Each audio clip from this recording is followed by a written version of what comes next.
Hi dear students, welcome back to Xylem Learning. Abdul സാറാണ്. Political സയൻസിലെ ഒരു സബ്ജക്റ്റായിട്ടാണ് ഞാൻ വന്നിരിക്കുന്നത്. ഇക്വാലിറ്റി, സമത്വം എന്ന് പറയുന്ന ഒരു ചാപ്റ്റർ തന്നെ നിങ്ങൾക്ക് പഠിക്കാനുണ്ട്. അപ്പൊ ഇക്വാലിറ്റിയെ കുറിച്ചാണ്, സമത്വത്തെ കുറിച്ചാണ് നമ്മൾ ഇന്ന് കുറച്ച് കാര്യങ്ങൾ ഡിസ്കസ് ചെയ്യാൻ പോകുന്നത്. നമ്മൾക്ക് എല്ലാവർക്കും അറിയുന്ന ഒരു കാര്യമാണ് right to equality is part of our fundamental right അല്ലെ. നമ്മുടെ ഫണ്ടമെന്റൽ റൈറ്റ് ആരംഭിക്കുന്ന തന്നെ റൈറ്റ് ടു ഇക്വാലിറ്റി അല്ലെങ്കിൽ സമത്വത്തിനുള്ള അവകാശം എന്ന് പറഞ്ഞുകൊണ്ടാണ്. ബിക്കോസ് എല്ലാ ആളുകളെയും ഈക്വലായി ട്രീറ്റ് ചെയ്യപ്പെടേണ്ടതുണ്ട്. ഒരു കൈൻഡ് ഓഫ് ഡിസ്ക്രിമിനേഷനും ഇല്ലാതെ, ഒരു തരത്തിലുള്ള വേർതിരിവും ഇല്ലാത്ത എല്ലാ ആളുകളും, എല്ലാ ഇന്ത്യക്കാരും എന്ത് തന്നെയാണ്, ഇന്ത്യക്കാർ തന്നെയാണ്, എല്ലാവരും തന്നെയാണ് പൗരന്മാർ തന്നെയാണ്. അവിടെ ജാതിയുടെയോ മതത്തിന്റെയോ ലിംഗത്തിന്റെയോ ഭാഷയുടെയോ വർണ്ണത്തിന്റെയോ ഒരു തരത്തിലുള്ള വേർതിരിവും പാടില്ല എന്നുള്ളത് തന്നെയാണ് നമുക്ക് ഇക്വാലിറ്റി അല്ലെങ്കിൽ സമത്വം എന്ന് പറയുമ്പോൾ അറിയാൻ സാധിക്കുന്നത്. ഇവിടെ നമ്മൾ ചർച്ച ചെയ്യാൻ പോകുന്നത് അല്ലെങ്കിൽ ഇവിടെ നമ്മൾ ഡിസ്കസ് ചെയ്യാൻ പോകുന്നത് ഡിഫറെന്റ് കൈൻഡ് ഓഫ് ഇക്വാലിറ്റിയെ കുറിച്ചാണ്. വ്യത്യസ്ത തലത്തിലുള്ള സമത്വങ്ങളെ കുറിച്ചാണ് നമ്മൾ എന്ത് ചെയ്യാൻ പോകുന്നത്, ഡിസ്കസ് ചെയ്യാൻ പോകുന്നത്. ഫസ്റ്റ് നമുക്ക് എന്താണ് സമത്വം, എന്താണ് ഇക്വാലിറ്റി എന്നുള്ളത് നോക്കാം. ഇവിടെ നമ്മൾ ഈ പറഞ്ഞതുപോലെ തന്നെ equality means all human beings have an equal worth regardless of their color, gender, race or nationality. നമ്മൾ ഈ പറഞ്ഞിട്ട് എല്ലാ ഹ്യൂമൻ ബീങ്സും എന്ത് തന്നെയാണ്, ഈ പറഞ്ഞ പോലെ തന്നെ എന്ത് തന്നെയാണ്, ഒന്ന് തന്നെയാണ്, ഈക്വൽ തന്നെയാണ്. അവിടെ എന്തില്ല, എല്ലാവരും ഈക്വൽ ആയിട്ട് തന്നെയാണ് നമ്മൾ റെസ്പെക്ട് ചെയ്യേണ്ടത്, കൺസിഡർ ചെയ്യേണ്ടത്. എല്ലാ ആളുകൾക്കും സെയിം ഓപ്പർച്യൂണിറ്റീസ് ആണ്, സെയിം റൈറ്റ്സ് ആണ് എന്ത് ചെയ്യേണ്ടത്, പ്രൊവൈഡ് ചെയ്യേണ്ടത്. എല്ലാ ആളുകളുടെയും സ്കിൽസിനും ടാലന്റിനും എന്ത് ചെയ്യണം, നമ്മൾ നമ്മുടെ രാഷ്ട്രത്തിന്റെ പുരോഗതിക്ക് വേണ്ടി യൂട്ടിലൈസ് ചെയ്യണം. അവിടെ ഒരു കൈൻഡ് ഓഫ് എന്തുണ്ടാവാനും പാടില്ല, ഡിസ്ക്രിമിനേഷൻ ഉണ്ടാവാൻ പാടില്ല. അപ്പൊ എല്ലാ മനുഷ്യരും തുല്യരാണെന്നും എല്ലാവർക്കും തുല്യമായിട്ടുള്ള ആദരവ്, റെസ്പെക്റ്റും പരിഗണനയും അതുപോലെ തന്നെ അവസരങ്ങൾ ലഭിക്കണം എന്നുള്ള ആശയമാണ് നമ്മൾ എന്ത് പറയുന്നത്, സമത്വം എന്ന് പറയുന്നത്. ഇവിടെ ജാതി, മതം, വർഗം, സമ്പത്ത്, ദേശം എന്നിവയുടെ പേരിൽ എന്ത് പാടില്ല, ഒരു തരത്തിലുള്ള വിവേചനവും പാടില്ല എന്ന് നമുക്ക് കാണാൻ പറ്റും. ബിക്കോസ് എല്ലാ ഹ്യൂമൻ കൈൻഡ്സും എന്ത് തന്നെയാണ്, എല്ലാ ആളുകളും ഇപ്പൊ നമ്മൾ നോക്കും അല്ലെ, എന്താ പറയാ, ഇന്ന നിറം അല്ലെങ്കിൽ ഇന്ന ജാതി, ഇന്ന മതം എന്ന് പറഞ്ഞുകൊണ്ട് ഒരു മനുഷ്യരില്ലാതാവുന്നുണ്ടോ? ഇല്ല. അപ്പൊ നമ്മൾ എന്താ പറയാ, മാനവികതയുടെ അടിസ്ഥാനത്തിൽ മാത്രമല്ല അത് നമ്മൾ നോക്കി കാണേണ്ടത്, മറ്റു പല തലങ്ങൾ നോക്കുമ്പോഴും അതിന് വലിയ പ്രാധാന്യമുണ്ട് എന്ന് നമുക്ക് കാണാൻ സാധിക്കും. ഇനി ഇക്വാലിറ്റി നമ്മൾ വ്യത്യസ്ത തരത്തിലുള്ള ഇക്വാലിറ്റി കാണാൻ പറ്റും, അല്ലെങ്കിൽ സമത്വം കാണാൻ പറ്റും. രാഷ്ട്രീയ സമത്വം, പൊളിറ്റിക്കൽ ഇക്വാലിറ്റി.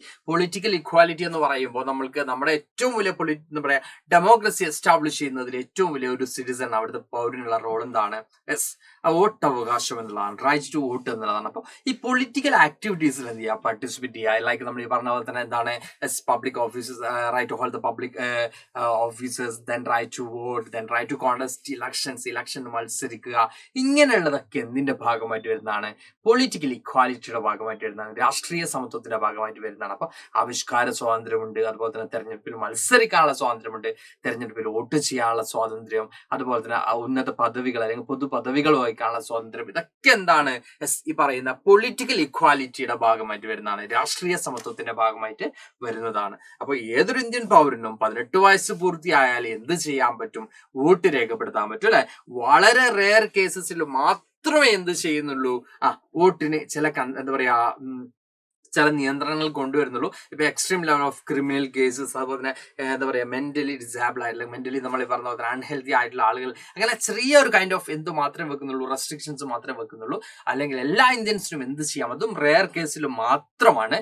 ഇപ്പം എന്താ പറയാ, നോവോയ്സ് ആയിട്ടുള്ള പേഴ്സൺസ് ആണെങ്കിൽ, മെന്റലി നോവോയ്സ് ആയിട്ടുള്ള പേഴ്സൺസ് ആണെങ്കിൽ അവർക്ക് അവരുടെ ഡിസിഷൻ ആയിരിക്കില്ല അവിടെ ഉണ്ടാവുന്നത്. അപ്പൊ അങ്ങനെയുള്ള സിറ്റുവേഷനിൽ മാത്രമേ റൈറ്റ് ടു വോട്ടൊക്കെ എന്ത് ചെയ്യാനുള്ളൂ, ഡിനൈ ചെയ്യപ്പെടുന്നുള്ളൂ. അതർവൈസ് എല്ലാ ആളുകൾക്കും എന്തുണ്ട്, റൈറ്റ് ടു വോട്ട് ഉണ്ട്. കോണ്ടസ്റ്റ് ഇലക്ഷൻ ഇപ്പൊ നമ്മൾ പറയുന്നുണ്ട്, ഏജ് ക്രൈറ്റീരിയ ഉണ്ട്. ഇപ്പൊ നമ്മൾ ഈ പറഞ്ഞ പോലെ തന്നെ 18 വയസ്സ് പൂർത്തിയായാലും അയാൾക്ക് വോട്ട് ചെയ്യാം. അതുപോലെ തന്നെ ഓരോ പൊസിഷനിലേക്കും ഇലക്ഷൻ കോണ്ടസ്റ്റ് ചെയ്യാൻ എന്തുണ്ട്, ഡിഫറെന്റ് ഏജസ് ആണ്, വ്യത്യസ്ത പ്രായങ്ങളാണ് നമുക്ക് കാണാൻ പറ്റുന്നത്. അപ്പൊ അതത് പ്രായങ്ങളിൽ നമുക്ക് എന്ത് ചെയ്യാം, ഏതൊരു പൗരനാണോ വോട്ട് രേഖപ്പെടുന്നത് ആ പൗരനൊക്കെ എന്തിനുള്ള അവകാശമുണ്ട്, ഇലക്ഷന് കോണ്ടസ്റ്റ് ചെയ്യാനുള്ള, ഇലക്ഷന് മത്സരിക്കാനുള്ള, ഇലക്ഷന് പാർട്ടിസിപ്പേറ്റ് ചെയ്യാനുള്ള അവകാശവും നമുക്ക് കാണാൻ പറ്റും. അപ്പൊ മക്കളൊക്കെ ഒന്ന് പോയി മത്സരിച്ചൊക്കെ നോക്കുക, ഒന്ന് പോയി ജയിച്ചിട്ടൊക്കെ വാ അല്ലെ. ഒരു എന്താ പറയാ, 18 വയസ്സ് കഴിഞ്ഞു, വോട്ട് ചെയ്തു, അതുപോലെ തന്നെ +2 ഒക്കെ കഴിഞ്ഞു, ഡിഗ്രി ഒക്കെ കഴിഞ്ഞു, ഇങ്ങനെ എന്താ പറയാ, ഇനി എന്ത് എന്നുള്ള ഒരു അവസ്ഥയിൽ നിൽക്കുമ്പോൾ ഒന്ന് ജസ്റ്റ് ഇലക്ഷനൊക്കെ ഒന്ന് മത്സരിക്കുക. നമ്മുടെ പൊളിറ്റിക്കൽ സയൻസ് ഒക്കെ പഠിച്ചതല്ലേ, അപ്പൊ അതൊക്കെ എന്ത് ചെയ്യുക, ആ ഒരു അറിവും കാര്യങ്ങളൊക്കെ എന്ത് ചെയ്യുക, മാക്സിമം യൂട്ടിലൈസ് ചെയ്യുക. ഒന്ന് മത്സരിക്കുക, തോറ്റാൽ എന്ത് ചെയ്യുക, തോറ്റ സ്ഥാനാർത്ഥി അത്രയല്ലേ ഉള്ളൂ അല്ലെ.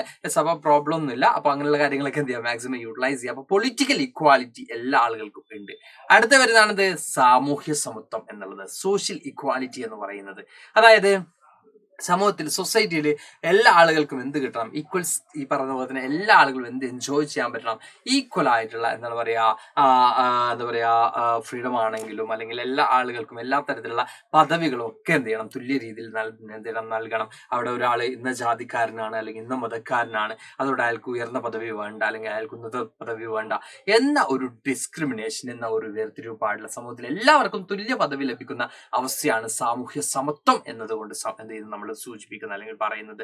അവസര സമത്വമാണ് സാമൂഹിക സമത്വത്തിന്റെ ഏറ്റവും പ്രധാന ഘടകം എന്ന് നമ്മൾ പറയുന്നുണ്ട്. നമ്മുടെ സിമ്പിൾ ആയിട്ട് ഒരു എക്സാമ്പിൾ അറിയുകയാണെങ്കിൽ ഇപ്പൊ നമ്മുടെ PSC, പബ്ലിക് സർവീസ് കമ്മീഷൻ, എല്ലാ ആളുകൾക്കും എന്ത് ചെയ്യാം, അതിൽ ഈ പറയുന്ന പോലെ തന്നെ അവരുടെ എഡ്യൂക്കേഷൻ ക്വാളിഫിക്കേഷൻ ബേസിൽ എന്ത് ചെയ്യാം, ഓരോ എക്സാമുകൾ അറ്റൻഡ് ചെയ്യാം. അവിടെ ഒരു ജാതിയുടെയോ മതത്തിന്റെയോ വേർതിരിവോ കാര്യങ്ങളൊന്നുമില്ല അല്ലെ, അവരുടെ സമ്പത്തിന്റെ ഒരു വേർതിരിവും ഇല്ല. അതിലൂടെ എല്ലാ ആളുകൾക്കും എന്തിരുന്നുണ്ട്, തൊഴിൽ അവസരങ്ങൾ നൽകുന്നുണ്ട് അല്ലെ. അപ്പൊ ഇങ്ങനെ പബ്ലിക് ഈ പറയുന്ന പോലെ തന്നെ എന്ത് ചെയ്യാം, കൂടുതൽ ഓപ്പർച്യൂണിറ്റീസ് പ്രൊവൈഡ് ചെയ്യുന്നതിലൂടെ, അവസര സമത്വങ്ങൾ കൊടുക്കുന്നതിലൂടെ, എല്ലാ ആളുകൾക്കും ഈക്വൽ ഓപ്പർച്യൂണിറ്റീസ് പ്രൊവൈഡ് ചെയ്യുന്നതിലൂടെ എല്ലാ ആളുകൾക്കും എന്ത് ചെയ്യുന്നുണ്ട്, സ്ഥാനങ്ങൾ കിട്ടാനുള്ള സാധ്യത ഉണ്ട്. പിന്നീട് നമ്മുടെ കഴിവനുസരിച്ചാണ് നമ്മൾ എന്ത് ചെയ്യുക, അറ്റൈൻ ചെയ്യുക അല്ലെങ്കിൽ നമ്മളത് നേടിയെടുക്കുക. അപ്പൊ എല്ലാ ആളുകൾക്കും എന്ത് നൽകുന്നുണ്ട്, ഈക്വൽ ഓപ്പർച്യൂണിറ്റീസ് പ്രൊവൈഡ് ചെയ്യുന്നതായിട്ട് നമുക്ക് കാണാൻ പറ്റും. അവിടെ ഒരു കൈൻഡ് ഓഫ് ഡിസ്ക്രിമിനേഷനും ഇല്ല. ബിക്കോസ് സൊസൈറ്റിയുടെ മുമ്പിൽ എല്ലാ ആളുകളും എന്ത് തന്നെയാണ്, ഈക്വൽ തന്നെയാണ്. സൊസൈറ്റിയിൽ എല്ലാ ആളുകളും എന്ത് തന്നെയാണ്, ഈക്വൽ തന്നെയാണ്. ദെൻ വരുന്നതാണ് സാമ്പത്തിക സമത്വം അല്ലെങ്കിൽ ഇക്കണോമിക് ഈക്വാലിറ്റി എന്ന് പറയുന്നത്.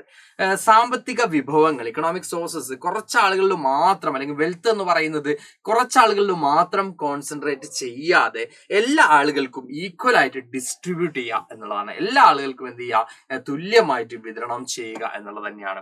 ലൈക്ക് നമ്മളോട് പറയുകയാണെങ്കിൽ ദാരിദ്ര്യ നിർമ്മാർജ്ജനം അല്ലെങ്കിൽ പോവർട്ടി അലിവേഷൻ പോലെയുള്ള, അല്ലെങ്കിൽ തുല്യ ജോലിക്ക് തുല്യ വേതനം അല്ലെ, equal wage for equal work അല്ലെങ്കിൽ ഈക്വൽ ജോബ് എന്ന് പറയുന്ന ഒരു അവസ്ഥ. ഇപ്പൊ ഒരാൾ ഇത് എസ്പെഷ്യലി ഇത് എന്താ പറയാ, സാമ്പത്തിക അസമത്വം സംഭവിക്കുന്നത് അല്ലെങ്കിൽ ഇക്കണോമിക് ഇനീക്വാലിറ്റി സംഭവിക്കുന്നത് ജെൻഡർ ബേസിലൊക്കെ കൂടുതൽ സംഭവിക്കുന്നതായിട്ട് നമുക്ക് കാണാൻ പറ്റും. അതായത് ഒരേ ജോലി എന്താണ് സ്ത്രീകൾ ചെയ്യുമ്പോഴും പുരുഷന്മാർ ചെയ്യുമ്പോഴും വ്യത്യസ്ത വേതനം അല്ലെങ്കിൽ വ്യത്യസ്ത സാലറി പ്രൊവൈഡ് ചെയ്യുന്നതായിട്ടൊക്കെ നമുക്ക് കാണാൻ പറ്റും. അപ്പോൾ അതൊക്കെ റെഡ്യൂസ് ചെയ്യുക, തുല്യ ജോലിക്ക് തുല്യ വേതനം ഉറപ്പുവരുത്തുക, വിശ്രമിക്കാനുള്ള അവകാശം കൊടുക്കുക, തൊഴിൽ ചെയ്യുന്നതിനുള്ള അവകാശം നമ്മുടെ സൊസൈറ്റിയിൽ ഇല്ലാതിരുന്ന ഒരു കാര്യമായിരുന്നു അല്ലെ. ഇപ്പൊ ഡിഫറെന്റ് കാസ്റ്റ് ഗ്രൂപ്പ്സിന് ഡിഫറെന്റ് തൊഴിൽ മാത്രം അല്ലെങ്കിൽ വ്യത്യസ്ത വിഭാഗങ്ങൾക്ക് വ്യത്യസ്ത തൊഴിലും മാത്രം ചെയ്താൽ മതി, അവരവർ അത് മാത്രം ചെയ്താൽ മതി എന്ന് പറയുന്ന ഒരു സൊസൈറ്റി ആയിരുന്നു നമ്മുടെ സൊസൈറ്റി പ്രീവിയസ് ടൈമിൽ. അപ്പൊ അതിൽ നിന്നൊക്കെ നമ്മൾ കോൺസ്റ്റിറ്റ്യൂഷൻ കൊണ്ടുവന്നു, കുറെ അധികം മാറ്റങ്ങൾ കൊണ്ടുവന്നു. അങ്ങനെ എല്ലാ ആളുകൾക്കും എന്താ പറയാ, their own occupation ചൂസ് ചെയ്യുക, അവരുടേതായിട്ടുള്ള ഇഷ്ടമുള്ള തൊഴിൽ തിരഞ്ഞെടുക്കാനുള്ള അവകാശമുണ്ട്.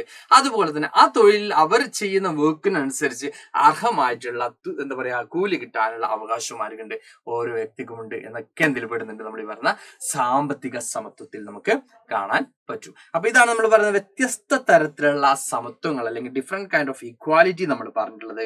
ഇനിയും how can we promote equality, സമത്വം നമ്മൾ എങ്ങനെയൊക്കെയാണ് വളർത്തിയെടുക്കുക, അതിനുള്ള വിവിധ മാർഗങ്ങളാണ് നമുക്ക് എന്ത് ചെയ്യാനുള്ളത്, നോക്കാനുള്ളത്. അപ്പൊ സമത്വം നമ്മൾ പറഞ്ഞപ്പോൾ രാഷ്ട്രീയ സമത്വം പറഞ്ഞു, സാമൂഹിക സമത്വം പറഞ്ഞു, സാമ്പത്തിക സമത്വം പറഞ്ഞു, എന്താണ് സമത്വം എന്ന് പറഞ്ഞു. ഇനി how can we promote equality, എങ്ങനെയാണ് നമുക്ക് സമത്വം വളർത്തിയെടുക്കുക, അതിനുള്ള വിവിധ മാർഗങ്ങൾ എന്തൊക്കെയാണ്, വിവിധ മെഷേഴ്സ് എന്തൊക്കെയാണ് എന്നുള്ളതാണ് നമുക്ക് നോക്കാനുള്ളത്. ഇവിടെ നമ്മൾ നോക്കാം ഔപചാരിക സമത്വം, ഒഫീഷ്യൽ എസ്റ്റാബ്ലിഷ്മെന്റ് ഓഫ് ഇക്വാലിറ്റി. ഔപചാരിക സമത്വം സ്ഥാപിക്കൽ എന്ന് പറയുന്നത് നിയമം മൂലം എന്ത് ചെയ്യുന്നുണ്ട്, എല്ലാ അസമത്വങ്ങളെയും ഇല്ലാതാക്കുക എന്നതാണ് ഇതിനർത്ഥം. അതായത് നമുക്ക് കാണാൻ പറ്റുന്നത് അൺടച്ചബിലിറ്റി പ്രൊഹിബിറ്റ് ചെയ്തു അല്ലെ, അല്ലെങ്കിൽ നമ്മൾ ഈ പറഞ്ഞ എന്താ പറയാ തൊട്ടുകൂടായ്മ നിരോധിച്ചു. അപ്പൊ നമ്മുടെ ഇന്ത്യൻ കോൺസ്റ്റിറ്റ്യൂഷൻ ഒഫീഷ്യലി തന്നെ എന്ത് ഡിക്ലെയർ ചെയ്തു, യെസ് വി പ്രൊഹിബിറ്റ് അൺടച്ചബിലിറ്റി അല്ലെ. അൺടച്ചബിലിറ്റി പ്രാക്ടീസസ് എന്ത് ചെയ്തിട്ടുണ്ട്, അബോളിഷ് ചെയ്തിട്ടുണ്ട്, നിർത്തലാക്കിയിട്ടുണ്ട്, നിരോധിച്ചിട്ടുണ്ട്. എന്ന് പറയുമ്പോൾ ഏത് തരത്തിലുള്ള അസമത്വങ്ങളുണ്ടോ അതൊക്കെ ഒഫീഷ്യലി തന്നെ നിയമം മൂലം തന്നെ ഇല്ലാതാക്കുന്നതാണ് നമ്മൾ പറഞ്ഞ ഔപചാരിക സമത്വം സ്ഥാപിക്കൽ എന്നുകൊണ്ട് ഉദ്ദേശിക്കുന്നത്.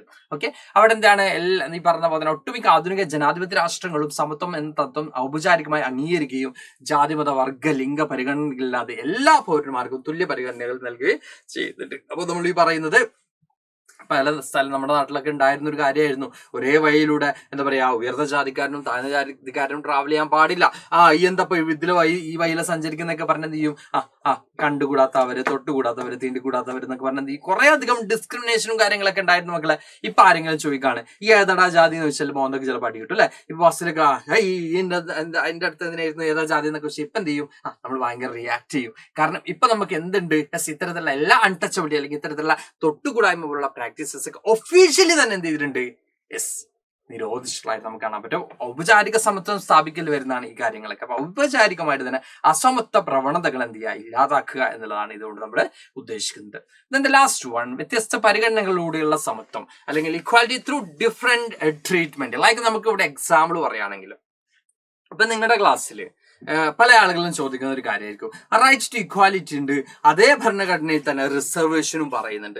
എന്താ ചെയ്യുന്നുണ്ട്, കുറച്ച് ആളുകൾ എന്ത് എൻജോയ് ചെയ്യുന്നുണ്ട്, ചില റിസർവേഷൻ എൻജോയ് ചെയ്യുന്നുണ്ട്. ഇപ്പൊ നിങ്ങൾ ചിലപ്പോൾ +1 നിങ്ങളെക്കാളും മാർക്ക് കുറഞ്ഞ ആളുകൾ മേ ബി നിങ്ങളെക്കാളും മുമ്പ് സീറ്റ് കിട്ടിയൊക്കെ നിങ്ങൾ കണ്ടിട്ടുണ്ടാവും. അപ്പൊ നിങ്ങൾ ചിലപ്പോൾ ദേഷ്യം വരും, എന്തിനാണ് നമ്മളെക്കാളും മാർക്ക് കുറഞ്ഞ ആളുകൾക്ക്. അപ്പൊ ഇവിടെ നമുക്ക് കാണാൻ പറ്റുന്നത്, ചില ആളുകൾക്ക് റിസർവേഷൻ പ്രൊവൈഡ് ചെയ്തിട്ടുണ്ടെങ്കിൽ അതും അതിന്റെ എയിം എന്ന് പറയുന്നത് എന്താണ്, ടു അറ്റൈൻ ഇക്വാലിറ്റി എന്നുള്ളത് തന്നെയാണ്. അപ്പോൾ ഇവിടെ നമ്മൾ പറയുന്നുണ്ട്, ജനങ്ങൾക്ക് തുല്യ അവകാശങ്ങൾ ഉറപ്പുവരുത്തുമ്പോഴും ചില സാഹചര്യങ്ങളിൽ വ്യത്യസ്ത പരിഗണനകൾ നൽകേണ്ടതായിട്ടുള്ള സാഹചര്യം വരും. ഡിഫറെന്റ് കൈൻഡ് ഓഫ് എന്ത് നൽകേണ്ടി വരും, ചില ആളുകൾക്ക് കൂടുതൽ എന്ത് നൽകേണ്ടി വരും, പരിഗണനകൾ കെയർ കൊടുക്കേണ്ട സാഹചര്യം വരാറുണ്ട്. അതായത് സാമ്പത്തികമായിട്ട് പിന്നോക്കം നിൽക്കുന്ന വിഭാഗക്കാർ, പ്രത്യേക സംരക്ഷണം നൽകുന്നവരുടെ മാത്രമേ നമുക്ക് എന്ത് ചെയ്യാൻ പറ്റുള്ളൂ, തുല്യത കൈവരിക്കാൻ പറ്റുള്ളൂ. അപ്പോൾ ഇവിടെ നമ്മൾ പറയുന്നത്, നിങ്ങൾ ഇത്ര ആലോചിച്ചാൽ മതി, നിങ്ങളുടെ സ്കൂളിൽ ടീച്ചേഴ്സ് എന്ത് ചെയ്യും, ക്ലാസ്സിൽ ലേറ്റ് ആയിട്ട് വരുന്ന കുട്ടികളൊക്കെ ഉണ്ടെങ്കിൽ, ലേറ്റ് ആയിട്ട് എന്ത് ചെയ്യണം, ജോയിൻ ചെയ്ത മക്കളൊക്കെ ഉണ്ടെങ്കിൽ അവർക്ക് ചിലപ്പോൾ സ്പെഷ്യൽ ഇപ്പോൾ നിങ്ങൾ എന്താ 3-4 ചാപ്റ്റേഴ്സ് ആയിട്ടാണ് പുതിയ കുട്ടികളൊക്കെ ജോയിൻ ചെയ്തിട്ടില്ലെങ്കിൽ അവർക്ക് ചിലപ്പോൾ എന്ത് ചെയ്യും, ചില ചാപ്റ്റേഴ്സ് ഒക്കെ എടുത്തുകൊണ്ട് അവരും നിങ്ങളോടൊപ്പം തന്നെ എത്തിക്കും അല്ലെ, എക്സാമിനൊക്കെ ഒരേപോലെ സ്കോറൊക്കെ കിട്ടാൻ വേണ്ടി അവരും നിങ്ങളോടൊപ്പം തന്നെ. അപ്പോൾ അവർക്ക് സ്പെഷ്യൽ ക്ലാസ് കൊടുക്കും അല്ലെ. അപ്പോൾ ആ ഒരു കൈൻഡ് ഓഫ് സ്പെഷ്യൽ ക്ലാസ് മാത്രം ആലോചിച്ചാൽ മതി. റൈറ്റ് ടു ഇക്വാലിറ്റി ഡിക്ലെയർ ചെയ്യുമ്പോൾ നമ്മുടെ സൊസൈറ്റി ഇങ്ങനെയാണുള്ളത്. അപ്പോൾ ഈ ഗ്രൂപ്പിന് എന്ത് ചെയ്യേണ്ടതുണ്ട്, ഈക്വലൈസ് ചെയ്യേണ്ടതുണ്ട് അല്ലെ. ഈ ഗ്രൂപ്പിന് എവിടെ എത്തിക്കണം, ഇവിടെ എത്തിക്കണം, എന്നിട്ട് മാത്രമേ മുകളിൽ പോയിട്ട് കാര്യമുള്ളൂ. ഇവിടെ ഇങ്ങനെയാണ് നിൽക്കുന്നുള്ള, ഒരു ഗ്രൂപ്പ് താഴെയും ഒരു ഗ്രൂപ്പ് മുകളിലാണ് നിൽക്കുന്നുള്ള.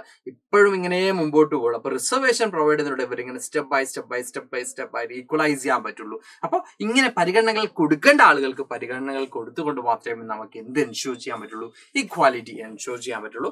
അതിൽ നമ്മൾ പറയുന്നുണ്ട്, ഇന്ത്യൻ ഭരണഘടനയിലെ സംവരണ നയം എന്ന് പറയുന്നത് ഇതിനൊരു എക്സാമ്പിൾ ആണ്. ഓക്കെ, നമ്മൾ ഈ പറയുന്ന റിസർവേഷൻ എന്ന് പറയുന്ന പോളിസി ഇതിന് എക്സാമ്പിൾ ആയിട്ട് നമുക്ക് എന്ത് ചെയ്യാൻ പറ്റും, കൺസിഡർ ചെയ്യാൻ പറ്റും. അപ്പോൾ ഇക്വാലിറ്റി എന്ന് പറയുന്ന, സമത്വം എന്ന് പറയുന്ന ഒരു ടോപ്പിക്കാണ് നമ്മൾ ഇന്നിവിടെ കംപ്ലീറ്റ് ചെയ്തിട്ടുള്ളത്. ഐ തിങ്ക് ഞാൻ 10 മിനിറ്റിലേക്ക് തീർക്കണം വിചാരിച്ചാണ് 13 മിനിറ്റിലേക്ക് എന്ത് ചെയ്യുന്നുണ്ട്, 12-13 മിനിറ്റിലേക്കൊക്കെ റൺ ചെയ്യുന്നുണ്ട്. അപ്പൊ തൽക്കാലം നമുക്ക് എന്ത് ചെയ്യാം, ഈ ഒരു ടോപ്പിക് ഇവിടെ കംപ്ലീറ്റ് ചെയ്യാം. മക്കൾക്ക് സെറ്റ് ആയി എന്ന് വിചാരിക്കുന്നുണ്ട്. സെറ്റ് ആയിട്ടെങ്കിൽ കമന്റ് ബോക്സിൽ എന്ത് ചെയ്യുക, ജസ്റ്റ് ഒന്ന് ഇൻഫോം ചെയ്യുക, സെറ്റ് ആണ് എന്നുള്ളത്, ഓക്കെ ആണ് എന്നുള്ളത്. അപ്പൊ ഇതുപോലുള്ള ക്ലാസ്സസുമായിട്ട് എല്ലാ ആളുകളും നമ്മുടെ എൻ്റെ ടീം നിങ്ങളുടെ മുമ്പിലേക്ക് വരുന്നതാണ്. അപ്പൊ അടുത്ത ക്ലാസ്സിൽ കാണാം മക്കളെ. Thank you all, by.